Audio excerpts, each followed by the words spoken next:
जाति धर्म की नफरत छोड़ो, इंसानियत का नाता जोड़ो। जय ड्राइवर जय किसान, देश का रक्षक बड़ा महान, सब लोगों का हो सम्मान। रिक्त पदों की भर्ती हो, दवा पढ़ाई मुफ्ती हो, खाद बिजली सस्ती हो, नेटवर्किंग बिल कम हो, महिलाओं और बुजुर्गों को पेंशन मिले, हर मजदूर को काम मिले, रसोई गैस सस्ती हो, समान शिक्षा लागू हो, सेना में 2 गुना भर्ती हो, और देश के चालकों का वाहन चालक सारथी आयोग का गठन हो, लाइसेंस रिन्यूअल फीस माफ़ हो। हमारे देश के माननीय प्रधानमंत्री जी रातों दिन मन की बात तो करते हैं, लेकिन जन की बात नहीं करते।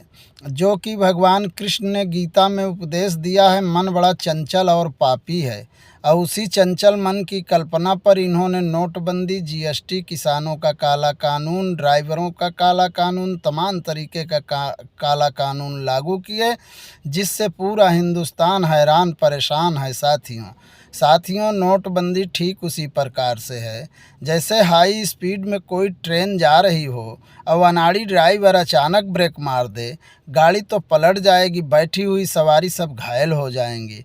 ठीक उसी प्रकार से इन्होंने अचानक नोटबंदी करके पूरे हिंदुस्तान की अर्थव्यवस्था खराब कर दी।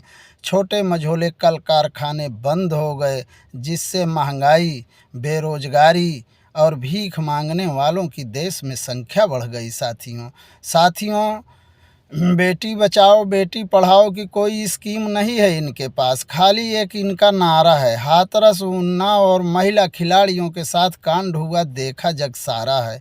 अरे साथियों, ये उत्तर प्रदेश बनारस से 2 बार सांसद चुने गए, और चुनाव जब लड़ रहे थे तो इन्होंने कहा था, मुझे तो गंगा मैया ने बुलाया है, मैं गुजरात मॉडल उत्तर प्रदेश को बनाऊंगा। अरे साथियों, ये विश्व का नंबर 1 का ऐतिहासिक स्टेडियम ले गए, गुजरात में स्थापित किए, ट्रंप से उद्घाटन कराए। दूसरा, टाटा एयर बस प्लांट फैक्ट्री रतन टाटा जी से बड़ोदरा गुजरात में उद्घाटन कराए।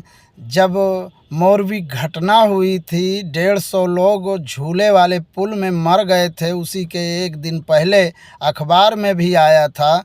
अरे साथियों, ये तो ठीक वही बात हो गई कि हाथी के दांत खाने के कुछ और, दिखाने के कुछ और। अरे कोई कितना भी बड़ा महान हो साथियों, उसके पीछे अंधा बन कर के मत भागो, थोड़ा विचार करो, सही गलत समझो। तो साथियों, यदि ये दोनों स्कीम उत्तर प्रदेश में स्थापित होती तो लाखों लोगों को रोजगार मिलता, हजारों ड्राइवरों को नौकरी मिलती। अरे साथियों, चुनाव आ गया है, जैसे मछली पकड़ने के लिए कोई शिकारी कटिया में कुछ चारा लगा देता है, ठीक उसी प्रकार से ये 5 किलो अनाज वोट लेने के लिए ये कटिया में चारा है। साथियों, जैसे शिकारी मछली पकड़ने के बाद चाहे वह मर्जी के हिसाब से आगे से काटे चाहे पीछे से काटे, वह उसकी मर्जी है। ठीक उसी प्रकार से हमारा आपका वोट लेने के बाद यह सरकार मनमानी ढंग से जीएसटी लागू करके, महंगाई लागू करके हमारा आपका खून पिया जाता है। इस पर विचार करें। अरे साथियों, जब देश के मुखिया चौकीदार कैसे घुसा कोरोना यार, देश में मच गया हाहाकार, 2 मोदी हुए फरार, देश के कर गए बंटाधार, सब झेलें महंगाई मार, सारा धंधा हुआ बेकार, पर देश के मुखिया हुआ लाचार, बच्चों की पढ़ाई हुई बेकार, फिर यह कैसा चौकीदार। अब पूरे देश में ड्राइवरों ने मचा दिया हाहाकार, जिससे बढ़ रही है महंगाई। साथियों, इस पर थोड़ा करिए विचार।